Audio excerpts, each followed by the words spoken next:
I want to teach you how to sell so good, people will literally pull out their wallets and say, "Take my money." But before I give that method to you, you must make one promise to me that you will only use this method for good.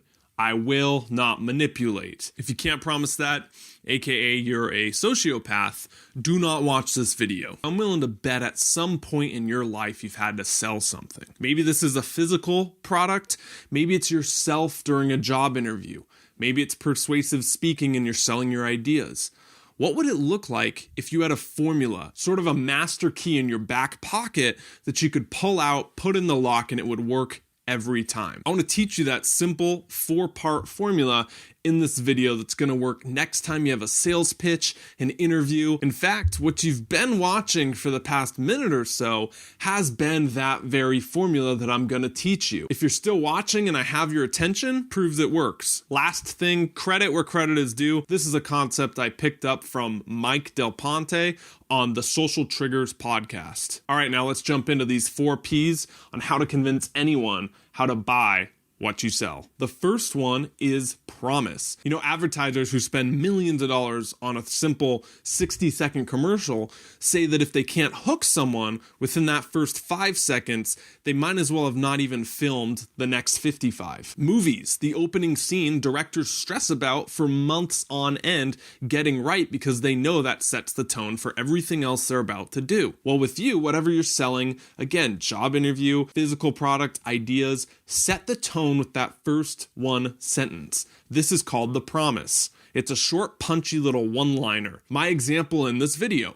Today I'm going to teach you how to sell something so good, people will pull out their wallets and say, "Take my money." That sets the tone for what's about to come. You know it's about selling. You know what this video is about. Once you do that, you move into the next P. The next P is the picture. Mike Rowe, the guy from Dirty Jobs, he told a great story on the Tim Ferriss podcast on how he got into television.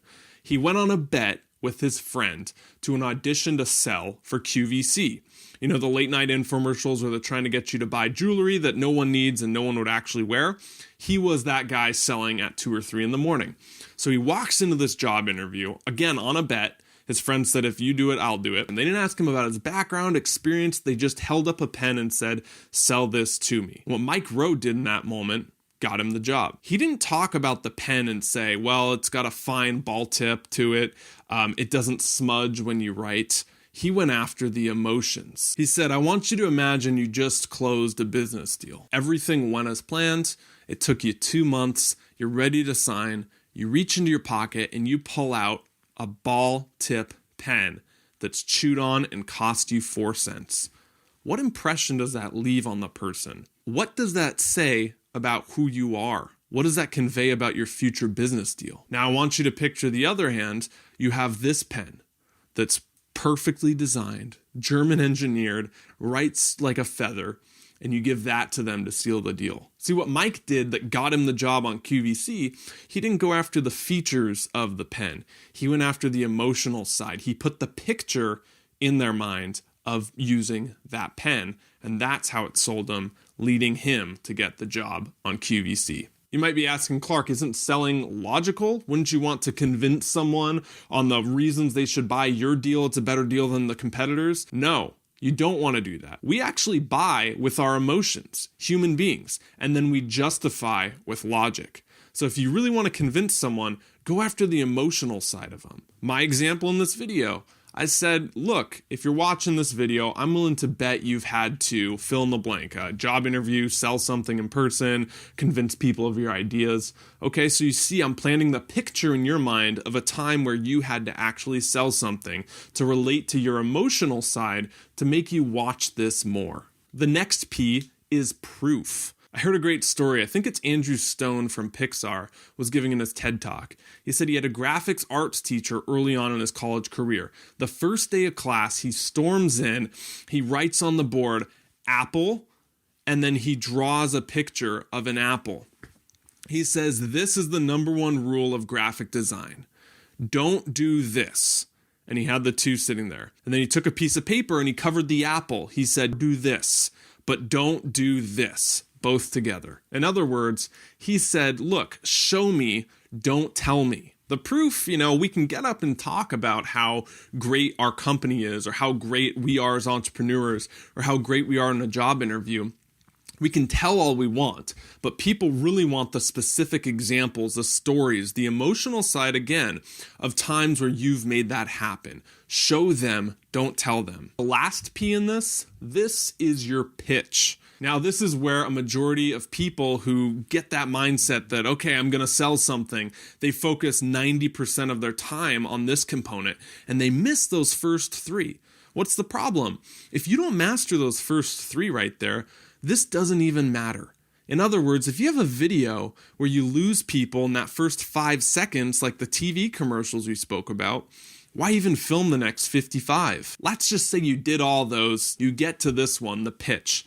What do? I'm not going to spend time here going over the 7 psychological triggers of why we buy, with scarcity, social proof, credibility, all those things that we generally hear about when we're selling something. You can research those and you probably know a lot of them already.